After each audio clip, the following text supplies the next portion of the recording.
Life after the power of the presidency. This week on Firing Line. The idea of an ex-president, it's a feature of a democracy, not a bug. After leaving the Oval Office, George W. Bush stayed away from politics and focused on painting. As an ex-president, John Quincy Adams was elected to the House of Representatives, where he became a staunch opponent of slavery. Jimmy Carter transformed the post-presidency into a platform for global peace efforts. These are examples from Jared Cohen's new book, looking at the unique roles held by former presidents in American life. Also on Cohen's list, Herbert Hoover. Donald Herbert Hoover Trump. But he says politicians today are getting it wrong. And what people don't realize about Hoover is he does recover his name in his lifetime. It just gets tarnished again posthumously. And Grover Cleveland, the only former president to do what Donald Trump is attempting. It might feel or seem nice to get the job you once had back, but it is rarely as sweet the second time. What does best-selling author Jared Cohen say now? Firing Line with Margaret Hoover is made possible in part by Robert Granieri, Vanessa and Henry Cornell, the Fairweather Foundation, the Tepper Foundation, Peter and Mary Calico, the Asness Family Foundation, the Beth and Ravenel Curry Foundation, the McKenna Family Foundation, Charles R. Schwab, and by the Pritzker Military Foundation on behalf of the Pritzker Military Museum and Library, the Rosalind P. Walter Foundation, Damon Button, Craig Newmark Philanthropies, Roger and Susan Hertog, Cheryl Cohen Efron and Blair Efron, Al and Kathy Hubbard. Corporate funding is provided by Stevens, Inc. and by Pfizer, Inc.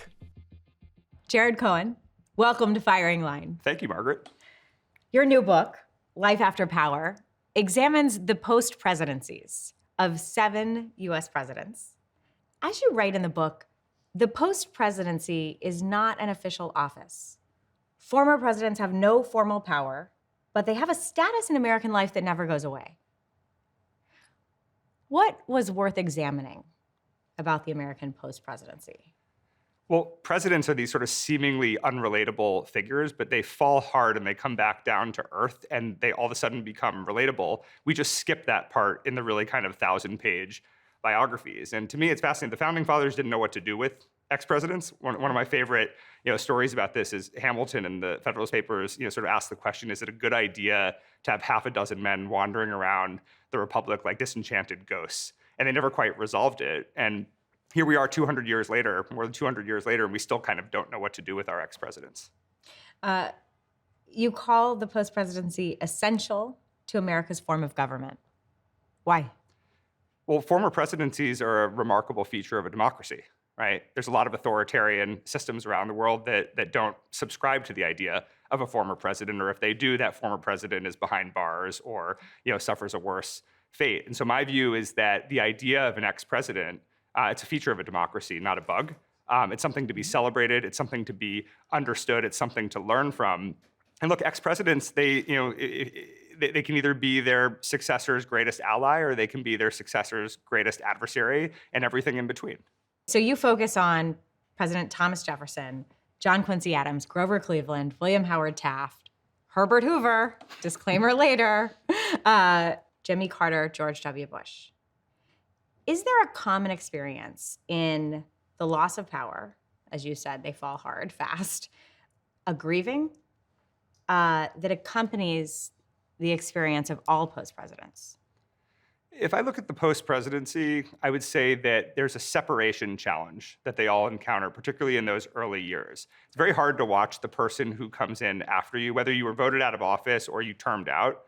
There's some element of dismantling your legacy in real time while you're still alive. It's a very difficult thing for ex-presidents to encounter. And then just by nature, as an ex-president, you're more muzzled than you are as president, right? You're just constrained by not having the power and the platform. And so there's a real transition, and watching all of them grapple with it and kind of getting in the heads of these former presidents as they kind of figured out how to make sense of this new chapter, all of them go through some kind of a struggle. So if I look at the 7 presidents that I focus on, Thomas Jefferson was a serial founder. He always knew that he wanted to found a great university.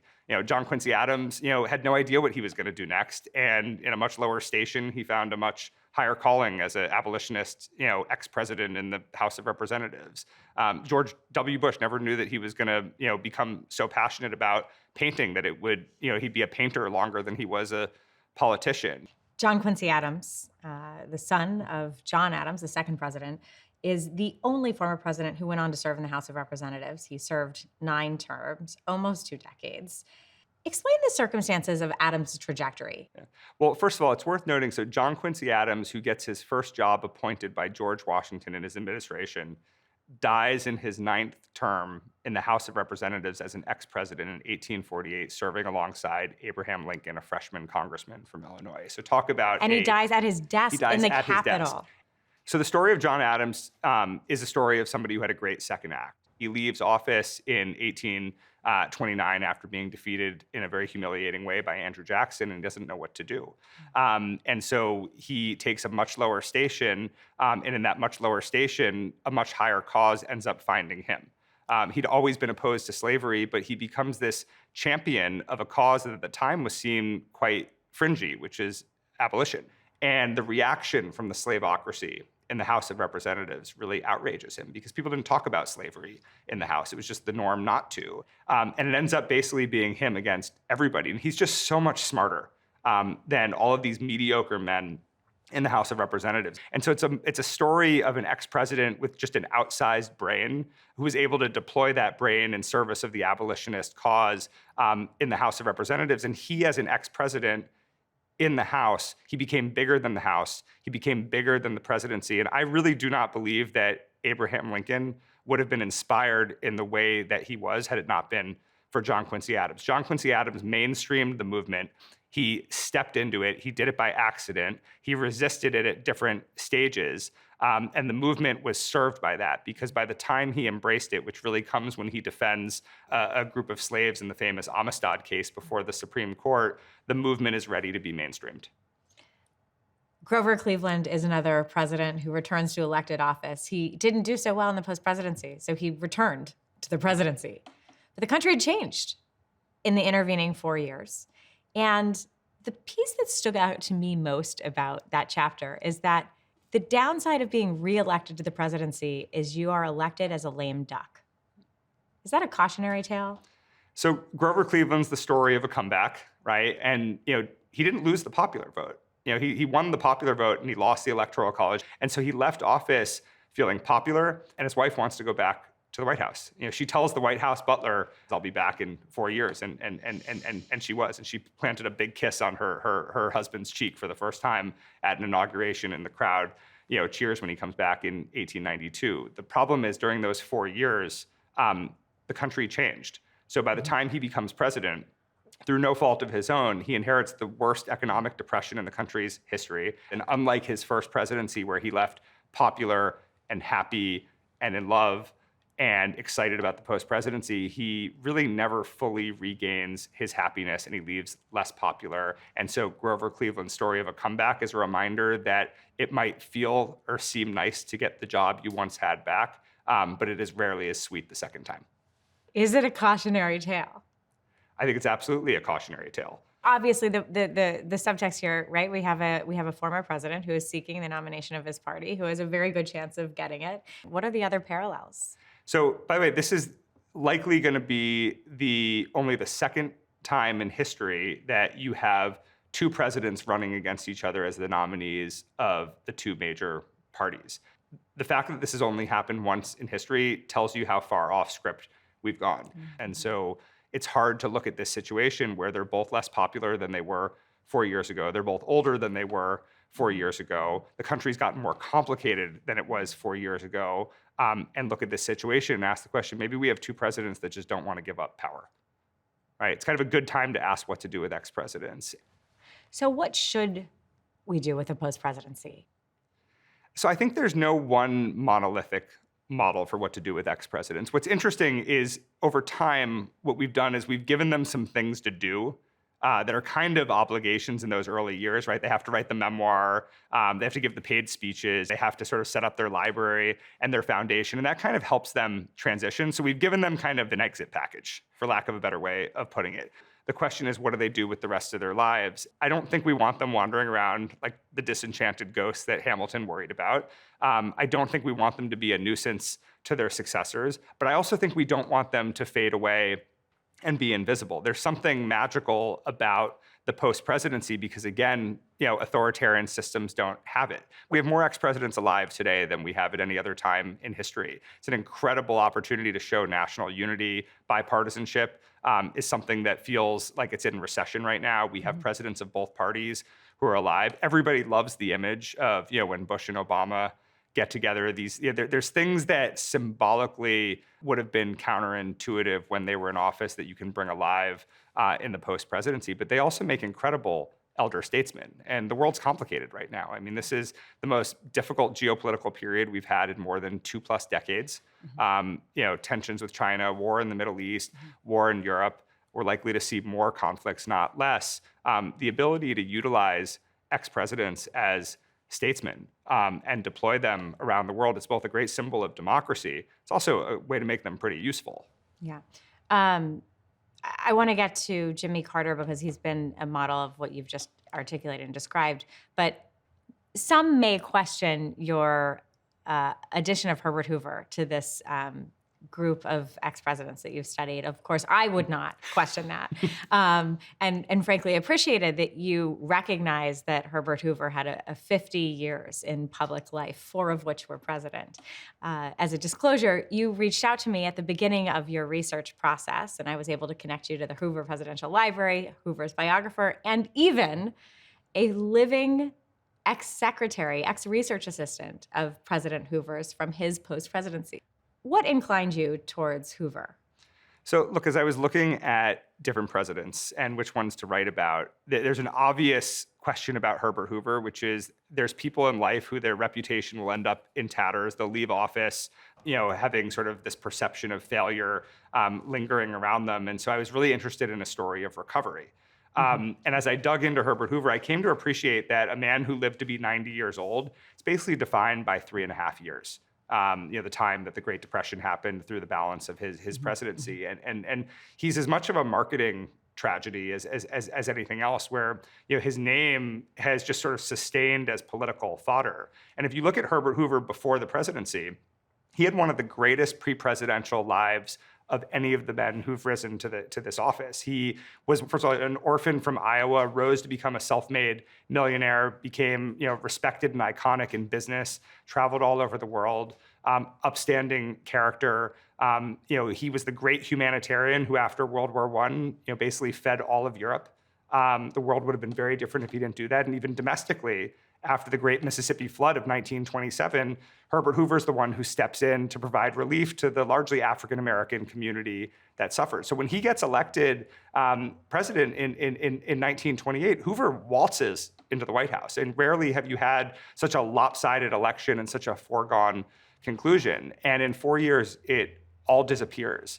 And he doesn't understand how quickly the American people can forget all of these things that he did. And so he embarks on what I think is one of the most fascinating and honestly seemingly relatable stories of recovery, right? The recovery of his name and the recovery of that path to service that he so enjoyed before being president. I think he probably regretted being president because he had lost all of that. And, in his lifetime, by the time he dies at 90 years old, he once again becomes the great humanitarian. He's resurrected by Harry Truman to feed the world again, this time after World War II. The world gets to remember him as a great businessman and executive because both Harry Truman and Dwight Eisenhower bring him in to reorganize the executive branch of government through not 1, but 2 Hoover commissions. And then his final act as a kind of statesman and man of service is in 1960, Joe Kennedy, John F. Kennedy's father, asks him to bring JFK and the defeated Richard Nixon together to show national unity. And what people don't realize about Hoover is he does recover his name in his lifetime. It just gets tarnished again posthumously. It has been 90 years since Herbert Hoover left office, but recently, former President Trump and President Biden have traded barbs, invoking Herbert Hoover as a synonym for economic hard times. Look at this. When there's a crash, I hope it's going to be during this next 12 months. Because I don't want to be Herbert Hoover. The one president, I just don't want to be Herbert Hoover. He's already Herbert Hoover. He's the only president other than Herbert Hoover who lost jobs when he was president.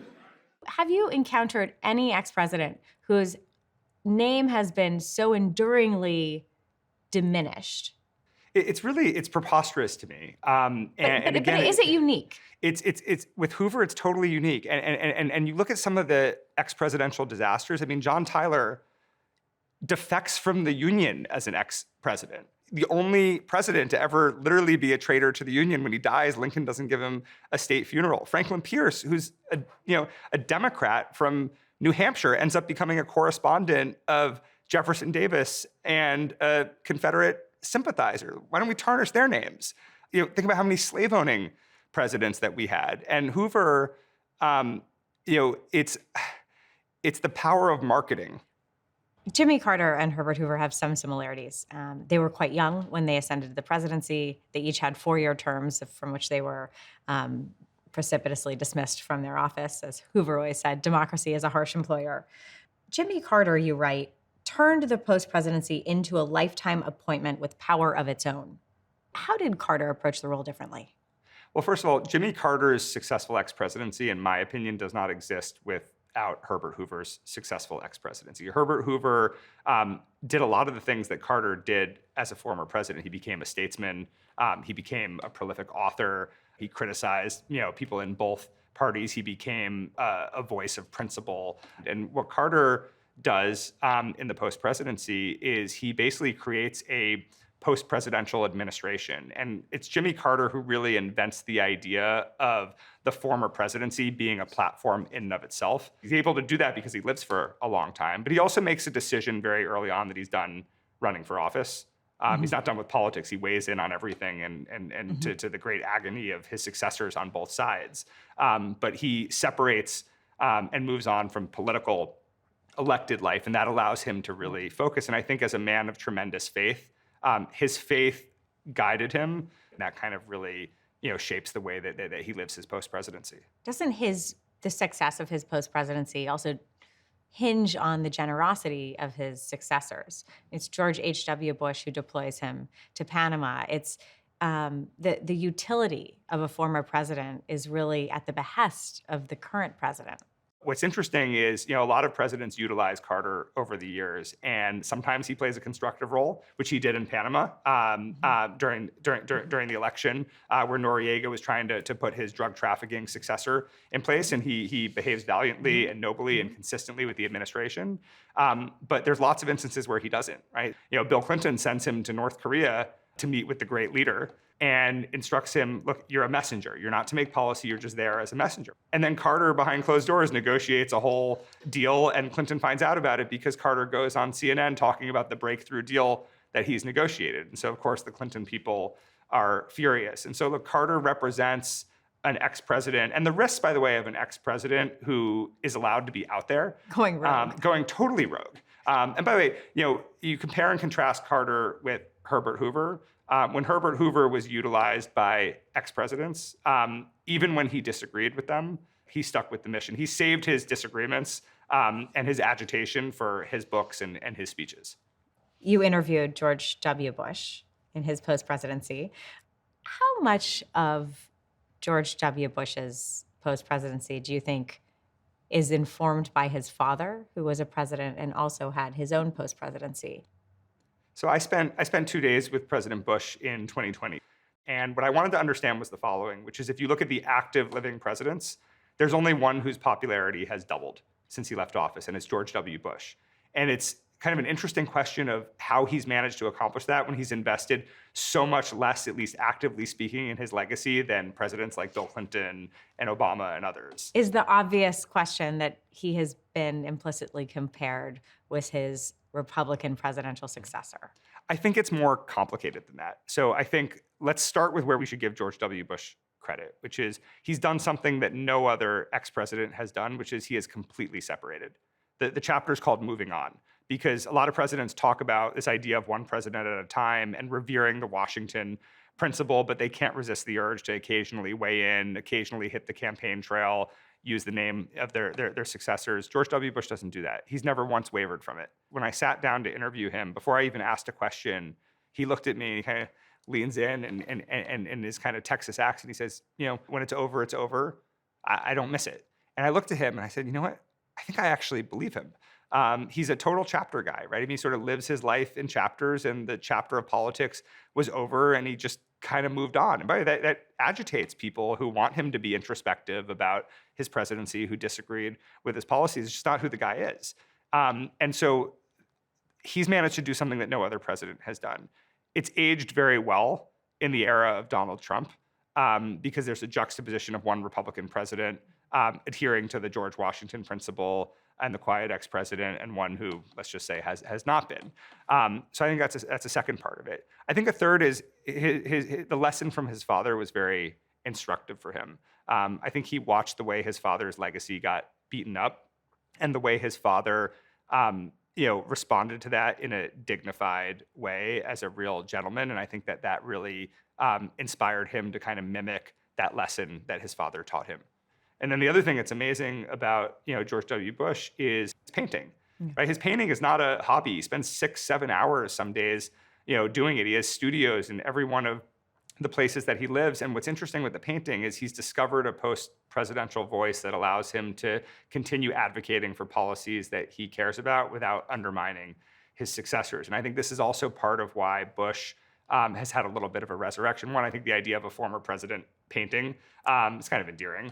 But I think the other is the subjects that he's painting, veterans and American immigrants. These are subjects that make people remember and feel fondly about some of the lighter sides of George W. Bush. After leaving office, President Ronald Reagan appeared on the original firing line with William F. Buckley Jr. in 1990 to discuss his memoir, part of the exit package, as you say, An American Life. Here's how Buckley described the 700-page book. Take a look.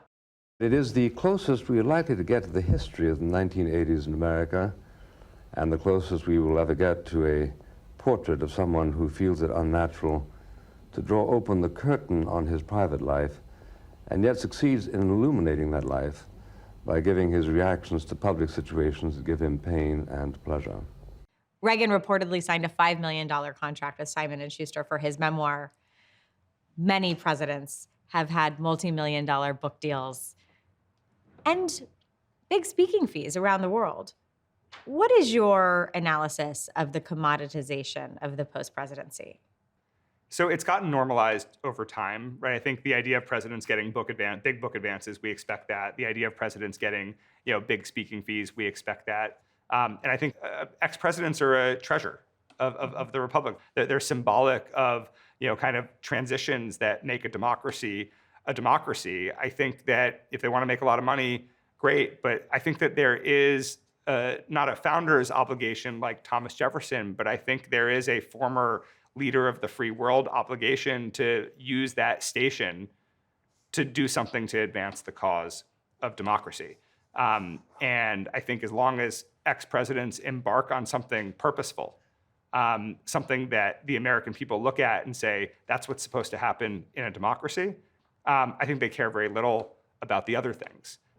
The feature of an ex-presidency is an important aspect of our democracy because it reflects, as you say, the peaceful transition of power. You referenced Hamilton and the Federalist Papers. What did Hamilton and the founders write about those who may be afraid or unwilling to step away peacefully from power? Look, the founders worried tremendously about the peaceful transfer of power. They didn't take it for granted. Monarchy was not just in the rearview mirror. It was something they lived through. They had so many issues to contend with in terms of the founding of the republic. And frankly, they had to do the whole thing in haste. They just never got around to answering the question of what to do with ex-presidents. Do you think it's worth also codifying a formal role for post-presidents? So look, this is something that the founders debated. Again, it was not high on their list given all the circumstances. It's never high on the list until somebody breaks a precedent. Yep. Donald Trump is really agitating with breaking this peaceful transition of power precedent. What if he had a formal role as a post-president? So I think part of the challenge is to really have a proper enforceable formal role for ex-presidents. You would need a constitutional amendment. And the threshold for getting a constitutional amendment passed for anything, by the way, you have a hard time getting a constitutional amendment reaffirming that the sky is blue right now. And so I'm skeptical that we'll ever get there. If you look at the living, active ex-presidents, they have almost nothing in common. I mean, Clinton, Bush, Obama, Trump, they're all getting after it in totally different ways. Some more constructively than others, some less constructively than others. And so it feels like we had sort of gained some consistency in the post-presidency, beginning with Hoover and formalizing it with Carter and, sequentially after that. And it feels like all that consistency is now blown up.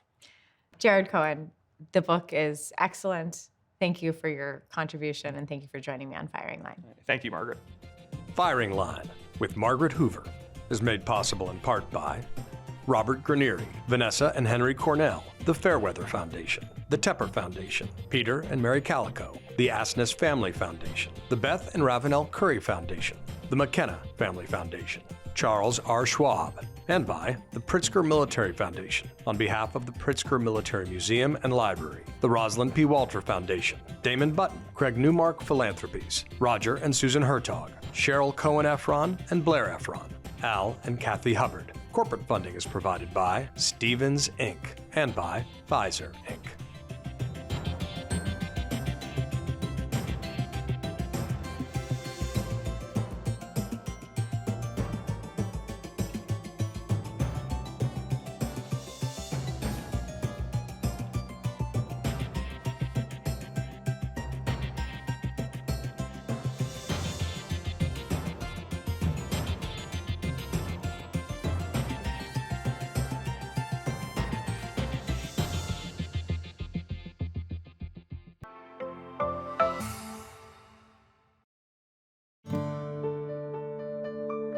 You're watching PBS.